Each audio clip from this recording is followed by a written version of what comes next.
예배 잘 드리기 바라고요. 제가 어려서부터 아주 잘하는 사람이 있습니다. 속속들이 잘 압니다. 그가 어렸을 때 아버지께서 돌아가셔가지고 참 집안 형편이 힘들었어요. 그래도 그는 자기가 꽤 똑똑하다고 생각을 했고 늘 성공할 것이라고 생각했습니다. 그러다가 대학 입시에 실패했을 때 그는 인생에서 처음으로 실패에 쓴 경험을 했습니다. 그는 가슴이 찢어질 것 같았습니다. 미래가 없어 보였습니다. 대학에 들어와서도 생의 허무와 무의미 때문에 하루하루 사는 것이 너무 힘들고 아무런 소망이 없었습니다.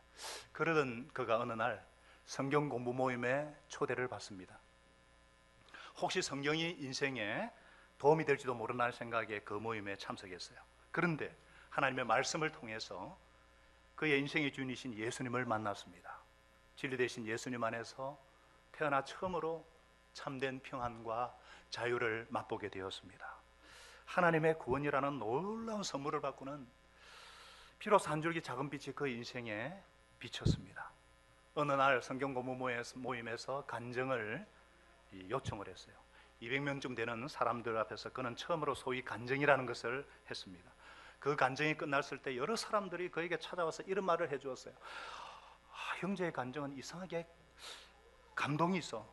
만약 형제가 주님께 삶을 드린다면 주님은 놀랍게 형제를 쓰실 것 같아. 왜 목자로 헌신하지 않지?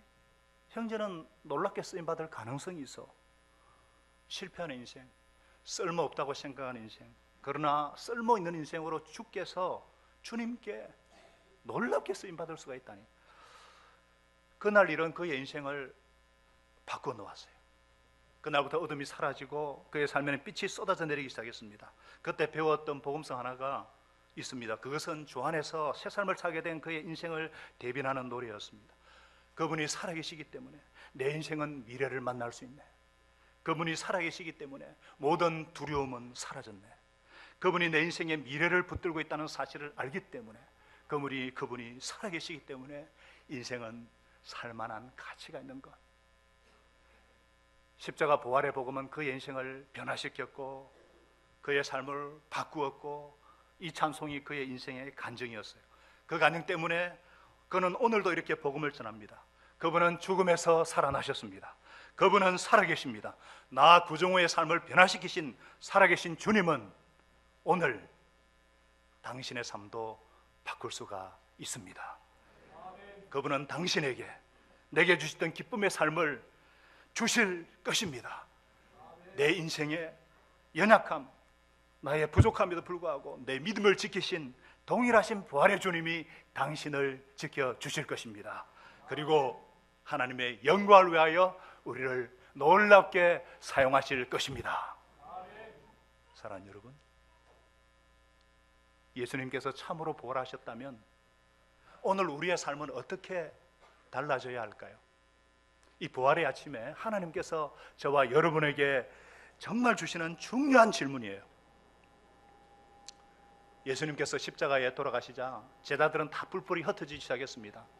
엠마로 가는 두 제자들은 실망해서 낙향하고 있었습니다.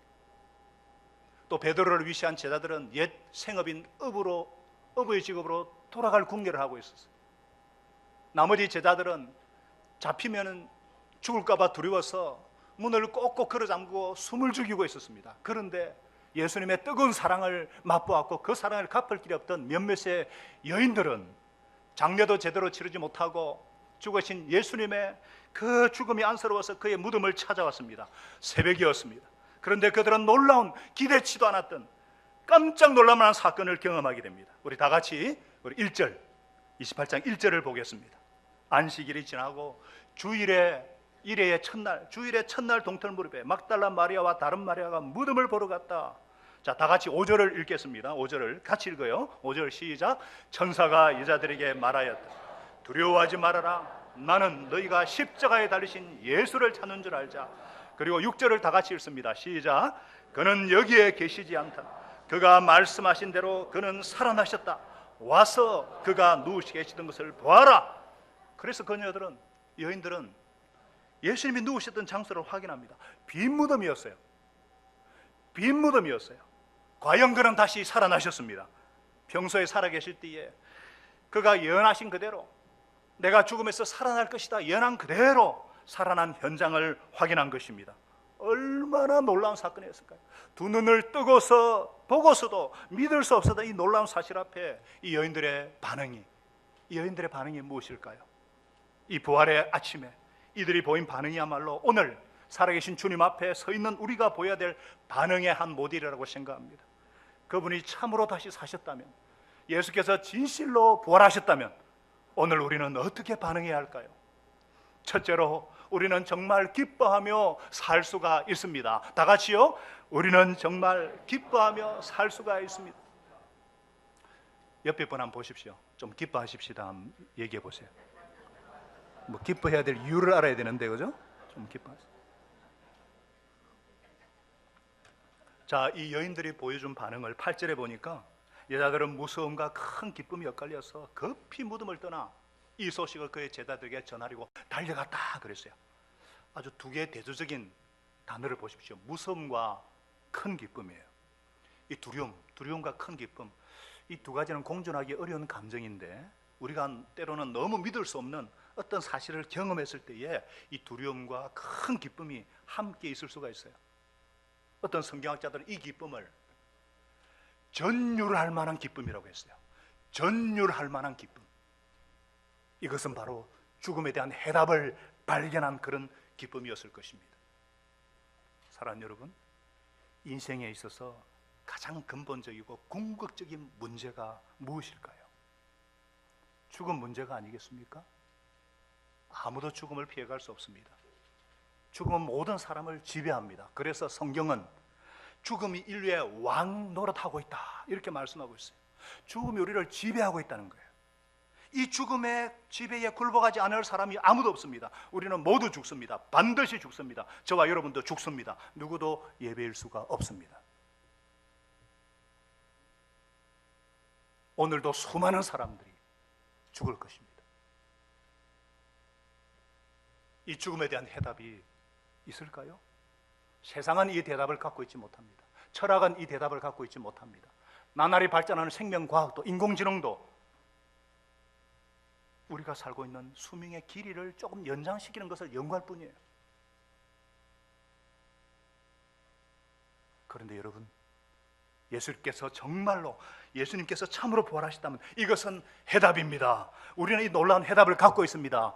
찬양하시기 바랍니다. 이것이 얼마나 놀랍고 감격적인 사실입니까? 얼마나 흥분할 일이 아니겠어요? 어떻게 기뻐해야 될 일이 아니겠어요? 예수 그리스도의 부활은 자신의 부활에서 끝나는 것이 아니라 나를 믿는 자는 너희도 살리라. 그의 부활은 우리 부활의 보증이 되었다는 놀라운 사실이에요. 요한복음 11장 25절을 26절을 말씀해요. 나는 부활이요 생명이니 나를 믿는 자는 죽어도 살고 살아서 나를 믿는 사람은 영원히 죽지 아니할 것이다. 나사로의 무덤 앞에서 그분이 선포했던 이 말씀은 인류 역사를 뒤집을 만한 놀라운 선언이에요. 아무도 이런 선언을 한 사람이 과거에도 없었고 이제도 없고 앞으로도 없을 것입니다. 사랑하는 여러분, 지금 당장 말이죠, 우리 가운데 어떤 사람이 암을 치료했다는, 암을 완전히 정복할 수 있는 약을 발명했다면 이거 보통 흥분할 일이 아니죠. 돌아다니면서 소리칠 거잖아요. 여기 암을 정복한 약을 발견했다. 우리 가운데 지금 암 환자가 얼마나 많은지 몰라요. 암을 정복할 수 있는 약이 발견했다. 그런데 그 약은 죽음을 치료하는 약이 아니에요. 죽음까지의 시간을 조금 연장시키는 것에 불과합니다. 그러나 예수 그리스도는 이 죽음에 대한 완전한 해답으로서 부활을 선포하고 있는 것입니다. 이 부활이 참으로 사실이라면, 그리고 여러분과 저의 부활이 분명히 보장된 사실이라면 우리는 얼만큼 기뻐해야 할 것입니까? 얼만큼 흥분해야 될 사람들입니까? 그렇지 않습니까? 또한 성경은 예수 믿는 자들이 단지 죽음 이후 부활, 이 부활이 약속되었다고만 가르치는 것이 아닙니다. 예수 그리스도를 죽은 자가운데 살리신 이 부활의 능력으로 날마다의 삶의 현장에서 부활의 능력을 경험하는 삶을 살아갈 수 있다고 선언하고 있는 것입니다. 예수 그리스도를 죽은 자가운데 살리신 이 부활의 능력이, 그리고 부활의 주님이 우리와 함께 한다면 여러분, 우리가 이 세상을 살면서 부딪히는 그 시련이, 그 어려움들이 아무리 힘겹고 어려울지라도 왜 절망하십니까? 왜 좌절하십니까? 왜 괴로워하십니까? 저와 여러분이 참으로 부활의 영광을 바라보면서 부활의 능력을 믿는다면 지금 내 안에 활동하는 부활의 그 능력으로 삶의 시련을 넉넉히 이길 수 있는 흥분과 기쁨을 가지고 삶의 현장 앞에 서야 될 줄로 믿습니다. 이 기쁨을 가지고 사시기 바랍니다. 이것이야말로 정말 죽음을 이기고 부활하신 주님이 함께 하신다면 우리는 넉넉히 기뻐해야 될 이유가 있는 사람인 줄로 믿습니다. 이 기쁨이 저와 여러분의 몫이 되기를, 이 기쁨이 회복되는 부활주일 아침이 되기를 주님의 이름으로 축원합니다. 다시 한번 옆 사람 보면서 진짜 한번 인사 좀 해보세요. 좀 기뻐하십시다. 인사해 보십시오. 아니, 이렇게 말했는데도 불구하고 전혀 반응이 없는 분은 부활하는 거 믿으세요? 한번 물어보세요. 부활하신 거 믿으세요? 예, 우리는 기뻐하며 살아야 합니다. 할렐루야. 예수님이 참으로 부활하셨다면 두 번째, 우리는 경배하며 살 수 있습니다. 다 같이요. 우리는 경배하며 살 수 있습니다. 예배하는 삶을 사는 거예요. 이것이 이 믿음의 여인들이 보였던 반응이었어요. 자, 9절을 같이 한번 더 읽겠습니다. 시작. 그런데 갑자기 예수께서 여자들과 말하셔서 평안하냐 하고 말씀하셨어요. 여자들은 다가가서 그의 발을 붙잡고 그에게 절을 하였다. 자, 천사가, 흰 옷 입은 천사가 부활의 메시지를 선포할 뿐만 아니라 살아계신 주님이, 부활하신 주님께서 거기에 오셨어요. 평안하냐, 샬롬. 이게 샬롬이에요. 평안하냐. 얼마나 놀랬겠어요. 아니, 살아계신 주님, 부활하신 주님을 목격하는 그 순간 여인들은 엎드립니다. 주님의 발을 붙잡습니다. 절하기 시작합니다. 경배합니다. 왜? 그가 하나님이시기 때문에. 성경은 경배의 대상은 오직 하나님 한 분뿐이라고 가르칩니다. 하나님 외에 그 누구도, 그 무엇도 경배 대상일 수가 없어요. 그건 바로 우상숭배이기 때문에. 성경은 철저하게 우상숭배를 금하는 이유가 하나님 홀로 살아계시고 그분 홀로 경배를 받으시기 합당하신 분이시기 때문에 그렇습니다. 지금 여인들이 주님 앞에 엎드려 경배합니다. 뭘 나타내주고 있어요? 그분이 하나님이라는 사실입니다. 그분은 하나님이십니다. 그래서 예수님은 그 경배를 만류하지 않으시고 예배를 받고 있는 모습을 우리가 볼 수가 있어요. 우리가 사도행전을 읽어보면 아주 놀라운 사건이 두 개가 나와요. 사도행 10장에 고넬료라는 로마 장교가 베드로를 통해서 복음을 전해 듣습니다. 하나님께서 친히 베드로를 보내셔서 복음을 전하는데 그가 살아계신 주님을 만나는 순간 너무 감격해서 베드로 앞에 엎드려서 베드로를 경배하려고 그랬어요. 베드로가 깜짝 놀라면서 나도 사람이요, 나도 사람이요. 계속 읽어보시면 또 비슷한 사건이 나오죠. 사도행전 14장에 루스드라에 바울과 바나바가 루스드라는 곳에 복음을 전합니다. 기적이 일어나기 시작합니다. 안전뱅이가 물떡 일어났어요. 이 광경을 보자 루스드라 시민들이 다 모여가지고 바울과 바나바 두 사람을 보면서 하늘에서 신이 내려왔다. 그리고 바울과 바나바 제사를 지내러 그랬어요. 이때 바울이 좀 보여준 반응이 뭐예요? 어떤 누구 미친 사람들처럼 그래 나는 신이야 그랬습니까? 옷을 찢습니다. 옷을 쫙 찢어요. 바울이 옷을 막 찢으면서 그렇게 하면 안 된다고. 우리도 여러분과 똑같은 성경을 가진 사람이라고. 사람은 경배 대상이 될 수가 없습니다. 그런데 지금 여인들이 주님 앞에 엎드려 경배합니다. 뭘까요? 둘 중에 하나예요. 예수님이 사기꾼이든지 하나님이든지 둘 중에 하나입니다. 여러분, 그분이 사기꾼일 수가 없다면 그는 하나님이십니다. He's God. 예수님은 말씀하신 대로 정령 살아나셨고 다시 사신 부활하신 주님께, 살아계신 주님께 지금 여인들이 엎드려 경배하는 것입니다. 예수님은 하나님이십니다.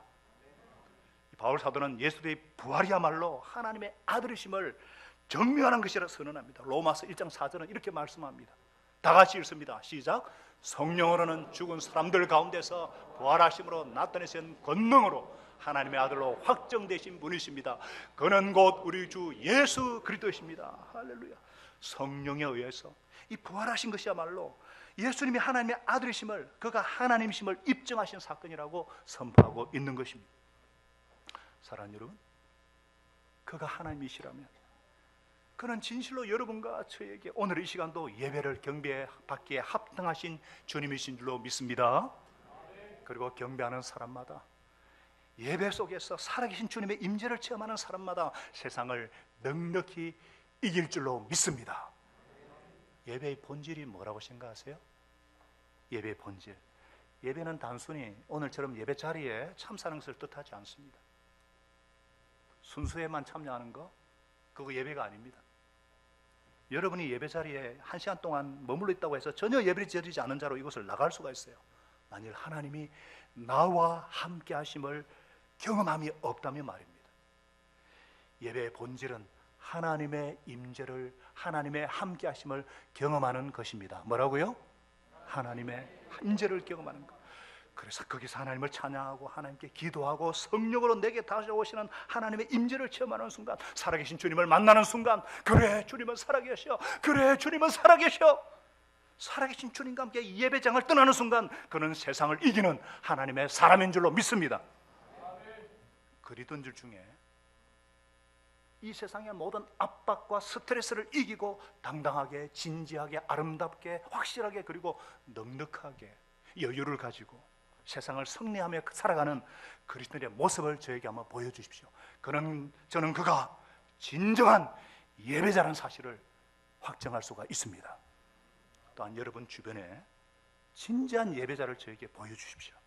저는 그들이 비록 이 자리뿐만 아니라 그들의 삶의 현장에서, 생업의 현장에서, 학교에서 모든 스트레스와 압박을 이기며 승리하는 그리스도인이라는 사실을 보여드릴 수가 있습니다. 예배는 그래서 그토록 소중한 것입니다. 저는 오늘 부활절 말씀을 준비하면서 우리 다음 세대들, 우리 꿈나무들, 우리 자녀들을 위해서, 그리고 여러분들을 위해서 기도하면서 부활의 주님을 대신해서 건면합니다. 예배를 너희들의 인생의 최우선순위로 삼아다오. 그분이 정말 살아계신 주님이시라면 예배를 여러분 인생의 최우선순위로 삼아주시기를 바랍니다. 예배하는 자들, 그들은 세상을 이길 것입니다. 그분이 참으로 살아나시다면 우리는 어떤 삶을 살 수 있습니까? 우리는 정말 기뻐할 수 있습니다. 우리는 또한 예배하는 삶을 살 수 있어요. 마지막 세 번째로, 우리는 정언하면서 살 수가 있습니다. 다 같이요. 우리는 정언하면서 살 수가 있습니다. 부활을 증거하면서 살 수가 있다는 거예요. 이것이 부활을 체험한 여인들이 보여준 반응이에요. 우리 10절을 한번 보겠습니다. 10절 다 같이 읽어요. 시작. 그때 예수께서 그 여자들에게 말씀하셨다. 무서워하지 말아라. 가서 나의 형제들에게 갈릴리로 가라고 전하여라. 그러면 거기에서 그들이 나를 만날 것이다. 두려워하지 말라고, 무서워하지 말라고, 내가 정녕 살아났다고. 그러면서 너희는 갈릴리로 가라. 내가 가서 형제들에게 내가 살아났다 소식을 전하라. 그 다음에 11절에 보니까 여자들이 가는데 그랬어요. 순종입니다. 주께서 가라고 말씀하셨고 즉각적으로 순종하는 모습을 볼 수가 있죠. 아니, 가라고 말씀하시기 전에 벌써 가지 않고는 견딜 수가 없는 충동과 열정을 가지고 있는 이 여인들의 모습을 보십시오. 8절에도 여자들은 무서움과 큰 기쁨이 엇갈려서 급히 무덤을 떠나 이 소식을 그의 제자들에게 전하려고 달려갔다 그랬어요. 뭐예요? 전하려고, 알게 하려고 다름질했다는 거예요. 어떻게 침묵할 수가 있겠어요? 여러분, 정말 암을 정복하는 약을 이 이웃이 누가 발명을 했어요. 참점할 수 있겠어요? 동네방네 돌아다니면서 아픈 사람 만날 거예요. 여기 암을 정복한 놀라운 치료약을 발견한 사람이 있다. 흥분하면서 소리칠 것입니다. 말할 것입니다. 저는 이 부활절 때마다 이 말씀을 묵상하면서 한 가지 질문이 있었어요. 부활하신 주님이 누구에게 나타났습니까? 제일 먼저 여자들에게. 저는 남자로서 궁금한 것이, 베드로는 그때 어디 있었나? 요한은, 안드레는 어디서 무엇을 하고 있는지, 왜 부활하신 예수님이 여성들에게 먼저 나타났을까? 이거 궁금했어요. 어떤 분이 여기에 대한 대답을 했어요. 여자들이 입이 싸기 때문입니다. 그래서 이 소식이 빨리 퍼지는데 효과적입니다. 제가 한 얘기 아니에요. 그분이 한 얘기예요. 이런 비슷한 유머가 미국에도 있어요. 여자들이 가장 좋아하는 차가 뭔 줄 아세요? BMW라고 합니다. BMW란 빅 마우스 워먼, 입이 큰 여자들. 좀 웃으세요. 어쨌든 이 여인들이 첫 부활의 소식을 전하기 시작한 거예요. 여러분, 그러나 이 첫 소식을, 이 부활의 소식을 전하는 책임은 여성들에게만 있는 것이 아니죠. 우리 모든 그리스도인들에게 부활 소식을 전하는 것은 엄청난 특권이요 책임인 줄로 믿습니다. 우리가 참으로 주께서 부활하신 것을 믿는다면, 저와 여러분이 예수님이 부활하신 것이 확정된 사실임을 알고 있다면 어떻게 잠잠할 수가 있겠어요? 성경의 열왕기하 7장에 이런 사건이 있어요. 사마리아 땅에 기근이 임했습니다. 설상가상으로 그들은 이 아람 군대에 완전히 포위되고 말았어요. 식량이 다 떨어졌어요. 심지어 자식들까지 잡아먹는 처참한 상태가 벌어지고 있어요. 이때 성문 곁에 있던 나병 환자 몇 사람이 이래 죽거나 저래 죽거나 마찬가지인데 하면 죽음을 각오하고 적진에 가봤어요. 가보니까 이미 적들은 다 태가가 없어요. 그리고 식량이 산더미처럼 쌓여 있는 것이에요. 이 놀라운 장면을 보고 그들이 어떻게 했을까요? 굶주렸던 그들이 막 정신없이 먹습니다. 한참 먹다 그들에게 놀라운 자각이 하나 생겼어요. 이 자각을 그들 어떻게 말합니까? 오늘은 좋은 소식, 기쁜 소식을 전하는 날이다. 이것을 전하지 않고 내일 아침 해 뜰 때까지 기다린다면 벌이 오히려 우리에게 내릴 것이다. 이 아름다운 소식을, 이 생명이 여기 있다는 좋은 소식이 있는 날인데 우리가 잠잠히 있다 우리들이 굶어 죽어간다면 우리가 벌을 받을 것이다. 가서 이 소식 전하자. 여러분, 전도가 뭐예요? 전도는요, 배고팠던 거지가 양식을 발견하고 그 양식을 먹으면서 다른 배고픈 거지들에게 가서 여기에 빵이 있다 전하는 거예요. 목이 말라 죽어가던 사람이 생수를 발견하고 목건을 적신 후에 목말라 죽어가는 이웃들이 찾아서 이렇게 외치는 게, 여기에 생수가 있다, 여기에 샘물이 있다. 죽어가는 사람이 불치병에서 치료를 받았어요. 그리고 또 다른 죽어가는 사람에게 가서 외칩니다. 여기에 치유가 있다, 여기에 생명이 있다, 당신이 살 길이 있다. 이게 전도가 아니겠어요?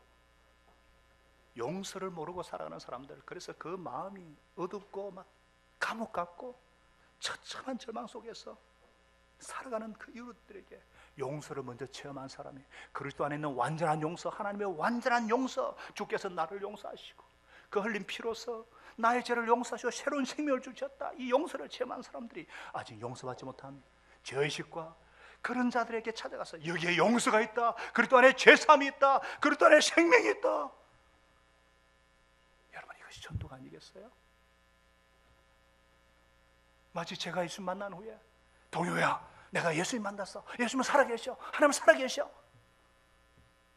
사랑하는 여러분, 주께서 진실로 부활하셨다면, 그것을 여러분과 제가 참으로 확신한다면 오늘 이후 우리는 어떤 삶을 살 것인가요? 우리는 정말 기뻐하며 살 수가 있습니다. 진실로 이 기쁨 안에서 이 세상에 아무리 문제가 많고 아무리 힘들고 아무리 어려워도 우리는 이길 수 없는 삶의 현실은 없는 줄로 믿습니다. 그리고 예배 자리에 나올 때마다 살아계신 주님, 그분 앞에 임재에 합당한 예배를 드리면서 살 줄로 믿습니다. 그리고 만나는 모든 사람들에게 예수님의 생명이십니다, 예수님이 구원이요, 예수님의 능력이라고, 소망이라고, 예수 부활을 정언하며 살 줄로 믿습니다. 오늘 첫 부활을 전하였던 평범한 여인들처럼 그들을 통해 세상은 빛을, 세상은 소망을, 세상은 새로운 삶을 바라보기 시작했다면 오늘 누가 이 부활의 소식을 전하겠습니까? 여러분과 제가 하지 않으면 누가 전하겠어요? 우리가 여기서부터, 우리의 삶의 현장에서부터, 우리 직장에서부터, 우리 학교에서부터 우리가 전하지 않는다면 누가 하겠습니까? 여기에서부터 하지 않으면 어디서 해야 할까요? 지금 하지 않는다면 언제 하시겠습니까? 말하셨습니다. 이제 축도합니다. 이제 축도하겠습니다. 우리 주 예수 그리스도, 우리를 죽음에서 건지신, 죄와 사망에서 건지시고 부활 승리하신, 그래서 우리를 구원하신 우리 주님의 놀라우신 은혜와 외아들 예수 그리스도를 이 땅에 허락하신 하나님 아버지의 영원하신 사랑하심과 그의 부활하심을, 그의 살아계심을 우리 마음속에 확정시켜 주시고 우리가 살아계신 하나님을 섬기게 하시는 성령님의 놀라우신 교통하심이 오늘 이 부활의 아름다운 주일하심에 주님을 경배하며 나가는 당신들의 백성들의 그 삶의 현장마다, 가정과 직장과 그리고 그 사업장마다, 학교마다, 선교지마다 부활의 승리가, 그 평강이, 그 능력이 항상 함께 하시기를 나옵나이다. 아멘.